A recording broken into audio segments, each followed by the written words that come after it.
광야에는 비가 내리지 않지만 이슬이 내립니다.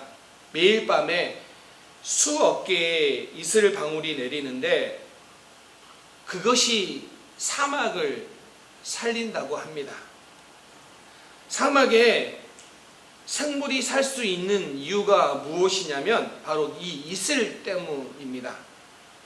특별히 이스라엘을 보면 이스라엘은 11월부터 2월까지는 우기이기 때문에 비가 옵니다. 그리고 이 우기 때에 그 비로 보리와 밀 농사를 짓습니다. 3월에 접어들면서 10월까지는 건기로 비가 거의 오지 않습니다. 그런데 여러분, 이스라엘의 과일 농사가 유명합니다. 우리 이런 생각을 해볼 수 있습니다. 비가 내리지 않는데 어떻게 과일 농사가 될 수 있을까? 무화과, 대추야자, 올리브, 포도, 석류, 이 여름 작물인데 비가 내리지 않는 여름에 어떻게 과일 농사가 잘 될 수 있냐면 이슬 때문입니다. 광야에서 양을 칠 수 있는 이유가 무엇이냐면 이슬 때문입니다. 그런데 사람들은 비에 비해서 상대적으로 이슬을 귀하게 여기지 않습니다. 그러나 광야에 살고 있는 사람들은 이 이슬의 귀중함을 잘 압니다. 이슬이었으면 과일 농사도 양도 칠 수 없기 때문입니다. 우리가 지난주부터 살펴보고 있는 이 출애굽기, 특별히 1장과 2장을 보면 바로가 등장하여 권력을 휘둘리지만, 그런데 그 힘센 바로가 아니라 그 역사를, 하나님의 역사를 이루어가는데 사용되고 있는 사람들을 보면 어쩌면 이 이슬처럼 드러나지 않는 사람들, 어쩌면 이슬처럼 중요하게 보지 않는 사람들로 생각할 수 있습니다. 지난주에 2명의 여인이 나왔다면 오늘 3명의 여인이 등장합니다. 그리고 이 5명의 여인들을 통하여 하나님이 어떻게 이스라엘을 구원해 내시는지를 우리는 봐야 됩니다.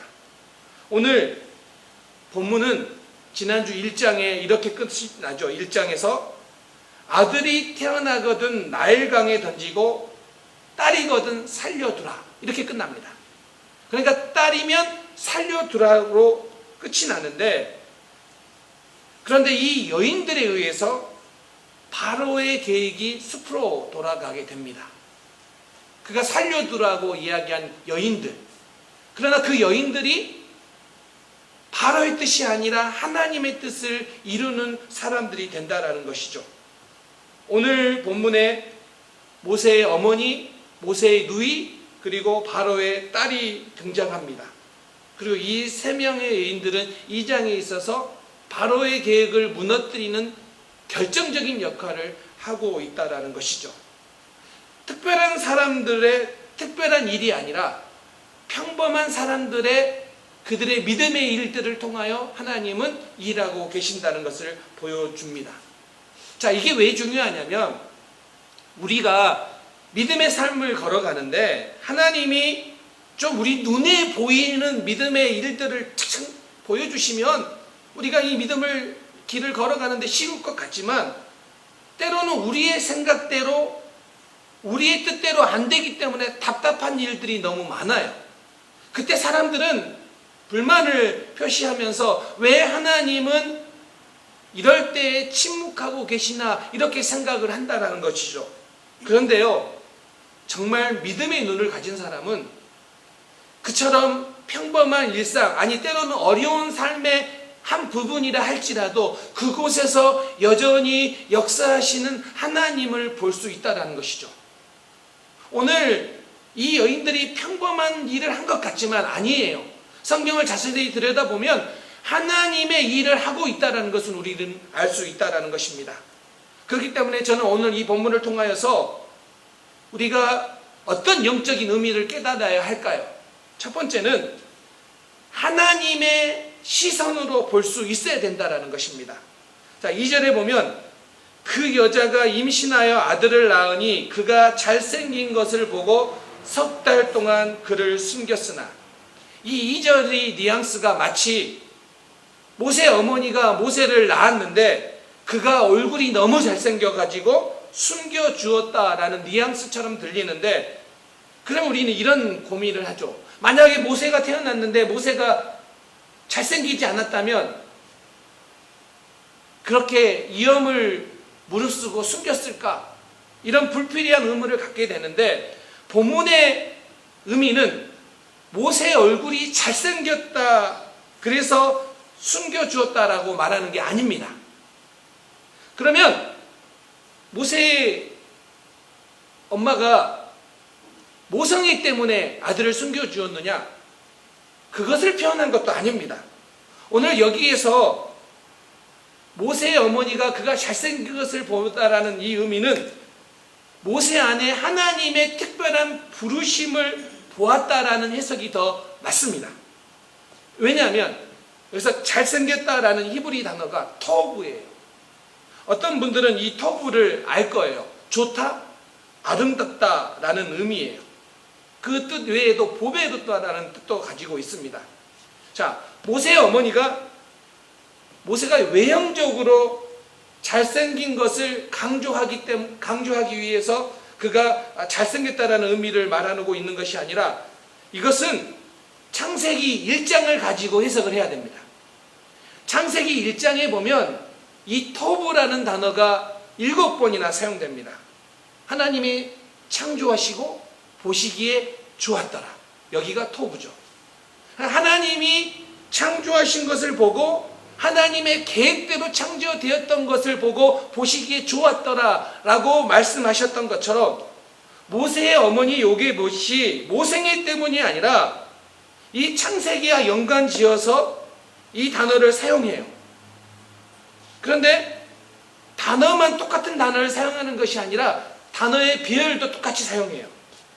그래서 오늘 2절을 직역해 보면 원문의 의미를 그대로 직역하면 이런 거예요. 그 여자가 그를 보았다. 곧 그는 좋았다. 창세기 1장에 사용했던 단어를 사용하면서 모세의 어머니 요게벳이 모세를 바라본 관점에 대해서 설명하고 있는 거예요. 그녀는 하나님의 시선으로 대했고 그 모습은 좋았다입니다. 여러분, 창세기와 출애굽기를 기록한 저자가 누구입니까? 기자가 누구예요? 모세예요. 그러니까 모세가 창세기 1장에서의 그 하나님의 창조의 역사를 하나님이 보시고 하나님의 계획대로 창조된 그것을 보시고 좋았다라고 말씀하셨던 것처럼, 지금 모세의 어머니가 모성애 때문이나 잘생긴 것 때문에가 아니라 이 모세를 통한 하나님의 특별한 섭리를 보았기 때문에, 깨달았기 때문에 토브라는 이 단어를 사용하여서 지금 그의 탄생의 이야기를 기록하고 있다는 것입니다. 여러분, 모세의 어머니가 왜 바로의 그 무서운 명령 앞에서 거역할 수 있었습니까? 모세의 어머니 요게벳은 모세를 창조의 시각으로 바라보았기 때문에 이 일을 할 수 있었다는 것입니다. 이게 중요해요. 어떤 관점으로 바라보느냐? 하나님의 창조 질서의 관점으로 그 아이를 바라보니까 그 아이가 잘생긴 것을 보고 그가 터부한 것을 보고 두려워하지 않아요. 여러분, 오늘날 우리는 어떤 관점으로 세상을 바라보고 있습니까? 세상은요, 온통 외모와 스펙을 가지고 사람의 평가를 합니다. 심지어 그렇게 우리 자녀들을 평가를 해요. 그래서 우리 자녀들에게 그런 스펙, 그런 외모를 가지기 위해 우리조차도 막 노력하고 그렇게 권해요.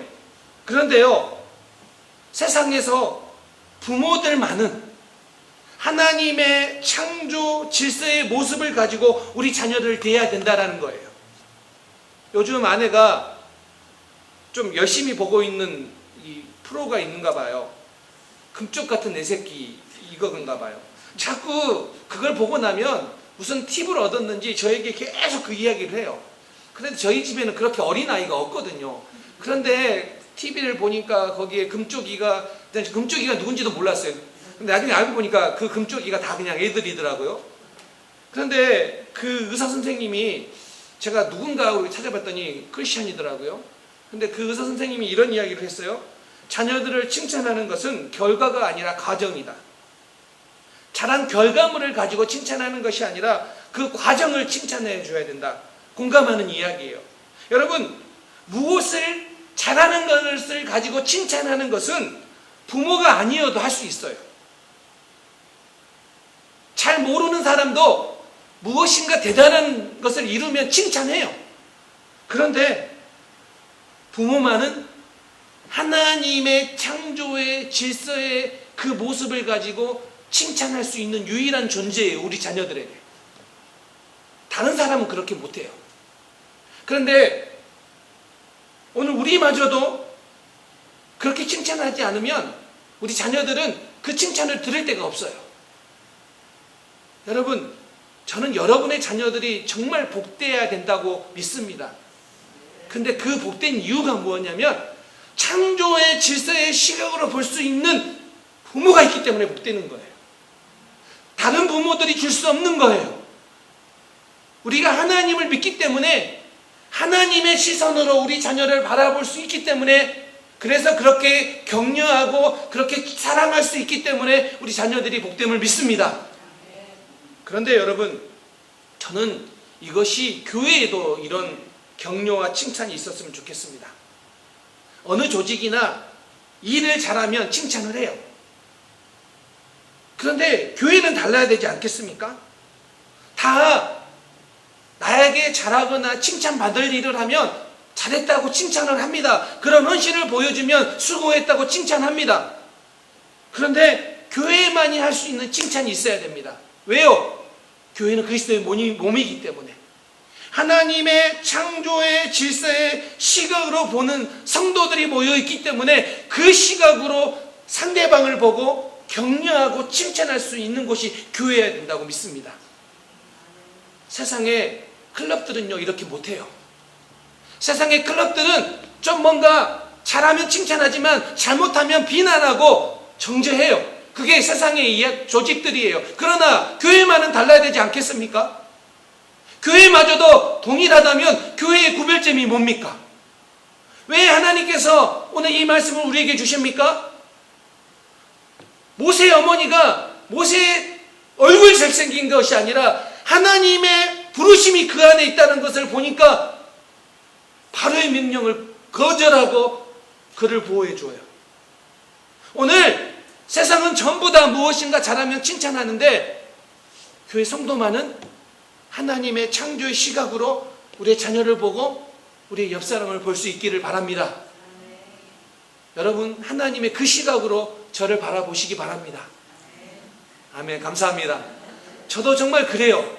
제가 세상의 시각으로 보면 잘하는 사람은 칭찬하고 싶고 잘못하는 사람 보면 쭉쭉쭉 하고 싶지만, 그런데 그렇게 안 돼요. 제가 봤어요. 나 이렇게 훌륭하지 않는데 인격이 내가 왜 이러지? 하나님의 창조의 시각으로 보려고 하기 때문에 그렇다라는 것을 깨달았어요. 저는 여러분들도 그 시각으로 저도 바라보고 여러분 서로 바라볼 수 있게 바랍니다. 그래서 저는요, 여러분들이 좀 뭔가 신앙적이지 않는 그런 일들을 해도 걱정되지 믿지는 않아요. 진짜예요. 네. 절대 믿지 않아요. 근데 제 인격이 훌륭해서는 절대 아니에요. 하나님의 창조 시각, 하나님의 시선으로 볼 수 있는 훈련이 돼야지만이 우리는 서로를 바라보고 정죄가 아니라 판단이 아니라 오늘 모세 어머니가 모세를 바라봤던 그 토부가 우리 가운데 있을 줄 믿습니다.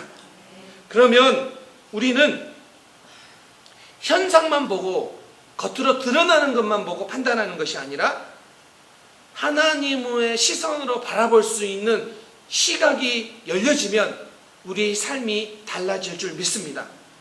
왜냐하면 오늘 두 번째인데요, 하나님의 시선으로 바라보기 때문에 하나님께 맡길 수 있고요. 그렇게 하나님께 맡길 때 하나님이 하시는 일을 경험해요. 이게 중요합니다. 왜 우리가 하나님의 시선으로 바라봐야 되느냐? 그때만이 우리는 하나님께 온전히 맡길 수 있고요. 그렇게 하나님께 맡길 때는요, 하나님의 역사하심의 일이 나타난다라는 거예요. 자, 오늘 본문을 보면 모세 어머니가 모세를 키운 지 3개월이 지나서 이제 더 이상 숨길 수 없게 되자 모세 어머니가 갈대 상자를 가져다가 역청과 나무진을 친하고 아기를 담아 나일강가에 둡니다. 근데 여기에서 이 아이를 담은 상자가 히브리어로 테바예요. 구약성경 전체에서 딱 2번 사용했어요. 한 번은 노아 홍수, 노아의 방주가 테바야. 방주가 테바고, 모세를 담은, 베이비 모세를 담은 갈대 상자, 이 상자가 테바예요. 근데 여러분 생각해 보세요. 아기를 담는 이 상자는 진짜 작은 거 아니겠습니까? 반면에 노아의 방주는 그 크기 면에 있어서는 차원이 다른 크기 아닙니까? 켄터키주에 노아의 방주를 실물로 재현한 지금 노아의 방주 공원이 있는데 길이가요 약 135m, 넓이가 23m, 높이가 14m. 지금 켄터키주에 그 노아의 방주를 이렇게 테마 공원으로 이렇게 만들어서 있습니다. 그런데 여러분, 왜 하나님은 노아의 방주도 테바이고 갈대 상자도 테바일까요? 보통 구약에서 상자나 궤를 뜻할 때 일반적으로 사용하는 단어가 아론이라는 단어가 있는데 여기는 그 단어를 사용하지 않아요. 테바예요. 의도적인 거예요. 왜요? 테바에는요, 한 가지 특징이 있는데 방향을 조절하는 키가 없어요. 노아의 방주에도 그렇고 이 갈대 상자에도 그래요. 자, 키가 없다는 뜻은 무엇일까요? 하나님께 온전히 맡기는 것을 의미해요. 모세의 어머니가 갈대 상자를 만들어서 그냥 어쩔 수 없이 띄운 것이 아니라 자기가 할 수 있는 일은 이것밖에 없지만 그 상자를 띄우면서 뭘 하고 있다고요? 하나님께 맡기고 있다고요. 하나님의 인도하심을 구하고 있다고요. 히브리서 11장 23절에 보면 이렇게 표현합니다. 믿음으로 모세가 낳았을 때 그 부모가 아름다운 아이임을 보고 석 달 동안 숨겨 왕의 명령을 무서워하지 아니하였으며. 히브리서는요, 이 모세의 부모의 이 행동이 믿음으로 이 일을 했다라고 분명하게 이야기하고 있습니다. 자, 그런데요, 여러분, 믿음으로 행동을 한 모세의 어머니, 그런데 하나님이 어떻게 역사하고 있습니까? 믿음으로 맡겼는데 하나님이 어떻게 역사하고 있습니까? 이 다음 일이 우리는 잘 알잖아요. 마침 바로의 딸이 목욕하러 나왔다가 모세를 발견하고 불쌍히 여겨 키우기로 결정합니다. 근데 여러분, 여기에서 우리는 이 장면을 잘 알지만 이 장면을 보고 모세의 딸이 인정이 있구나, 혹은 모세가 운이 좋구나, 이렇게 생각하면 안 돼요. 여러분, 애굽 공주가 목욕하러 나일강에 나왔는데 그때 그 나일강에 떠내려간 히브리 남자아이가 모세 하나만 있었을까요? 지금 그의 아버지 명령이잖아요. 히브리 남자아이가 태어나거든 다 뭐라고요? 강에 다 던지라고요. 그러면 오직 모세 하나만이 보였을까요? 아니에요. 저는 아닐 거라고 생각합니다. 그리고 자기 아버지의 명령인데 그 명령을 지금 지키지 않는 거잖아요. 또 한 가지 중요한 것은 무엇이냐면 바로의 딸이 모세를 보고 불쌍히 여겨라고 오늘 본문에 기록하고 있는데 여기서 이 불쌍히라는 이 단어가 하말이라는 단어예요. 근데 이 단어가 어느 때 사용됐냐면 부자가 가난한 자를 불쌍히 여겨, 이럴 때에도 사용되어 있지만 하나님의 긍휼을 묘사할 때도 이 하말을 사용해요. 예를 들어서 하나님은 롯을 불쌍히 여겨. 여기서도 하말이고요. 사랑과 자비, 여기도 자비가 하말이에요. 사랑과 자비로 이스라엘을 구원하셨다. 이사야 말씀이죠. 63장 말씀. 그러니까 지금 바로의 딸은 그냥 단순히 연민 때문에 자기 아버지의 명령을 거부한 것이 아니라 그 바로의 딸에게 하나님이 역사하셨기 때문에 불쌍히 여겨 하말이라는 더 깊은 의미의 단어를 사용하고 있는 거예요. 이걸 또 이렇게 연관 지어 볼 수 있습니다. 지금 모세가 갈대 상자에 뛰어가고 있는데 어린 모세의 누나 미디암은 갈대 상자가 어떻게 되는지 살피러 갔습니다. 4절에 보면 그의 누이가 어떻게 되는지를 알려고 멀리 섰더니, 자, 여기에서 섰다라는 이 히브리 동사 기본형이 뭐냐면 야차부예요. 그런데 이것은 단순하게 서 있다라는 뜻이 아니에요. 보통 서 있다라는 히브리 단어를 아마드나 나사부를 사용해요. 근데 이 야차부는 조금 다르게 서 있다는 의미예요. 목적이나 의도를 가지고 서 있다라고 할 때 이 야차부를 사용해요.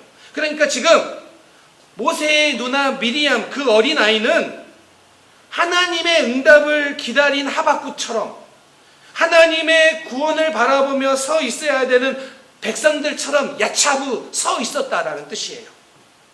그리고 여러분 보십시오. 그렇기 때문에 애굽의 공주가 모세를 발견하자 미리암이 그 공주에게 가잖아요. 근데 이게 자연스러운 일이 아니에요.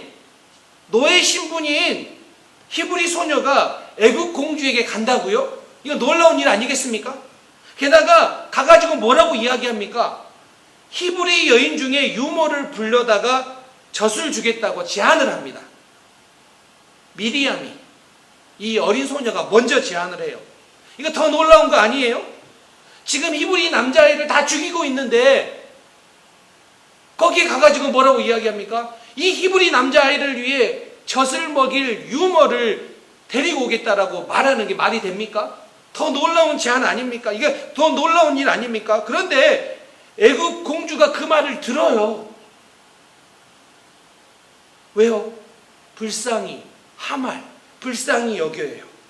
지금 오늘 성경은 무엇을 표현하고 있냐면 애굽 공주나 그가 불쌍히 여길 수 있었던 이유나 모세의 누나 미리암의 이 담대한 행동은 모두 하나님께서 주장하셨기 때문에 이루어지고 있음을 보여준다라는 뜻이에요.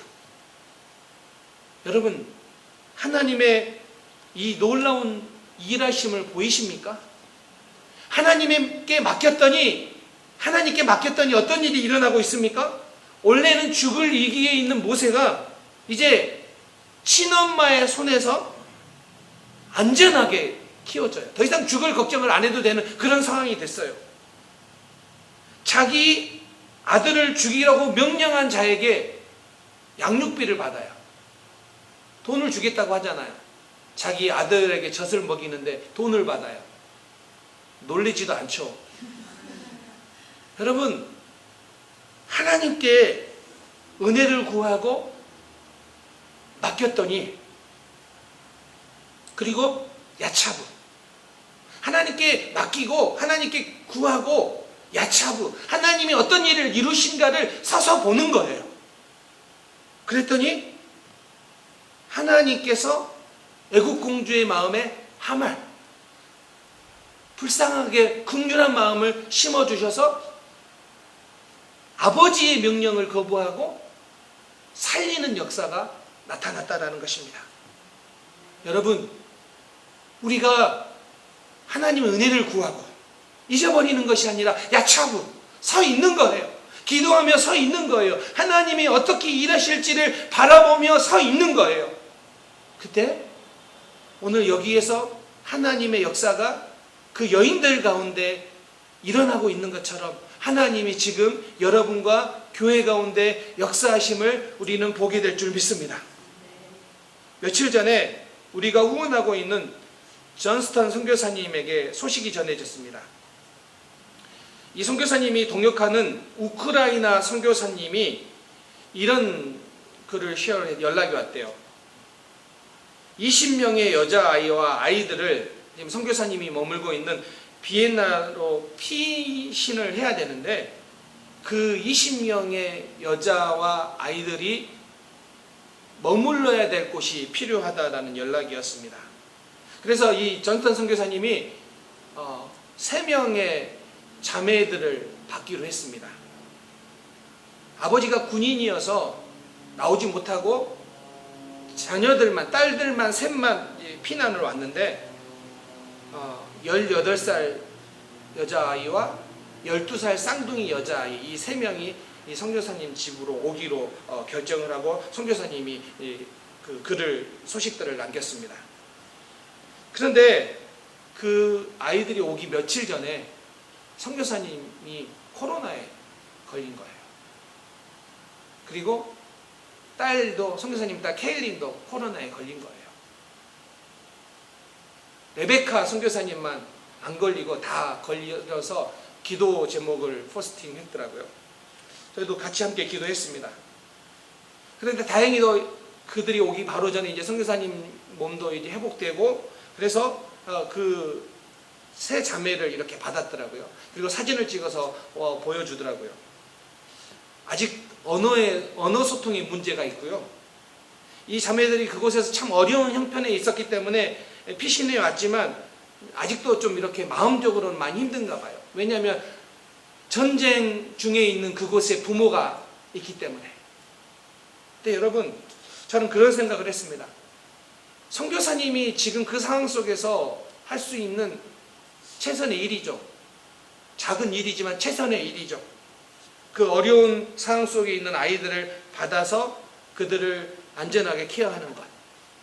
그런데 하나님은 그곳에서 역사하고 계심을 믿습니다. 하나님은요, 우리처럼 평범하지만 우리의 삶에서 믿음의 고백을 담아 믿음의 일을 하는데 그게 커 보이지 않지만 그 작은 일을 통하여 하나님은 하나님의 일을 이루세요. 지금 오늘 본문에 나와 있는 여인들은 그렇게 엄청난 여인들은 아니죠. 그러나 믿음으로 결단하고 믿음으로 그 일을 행했는데 하나님이 그 배후에서 역사하셔서 하나님의 일을 이루어 가심을 지금 보여주고 있는 거예요.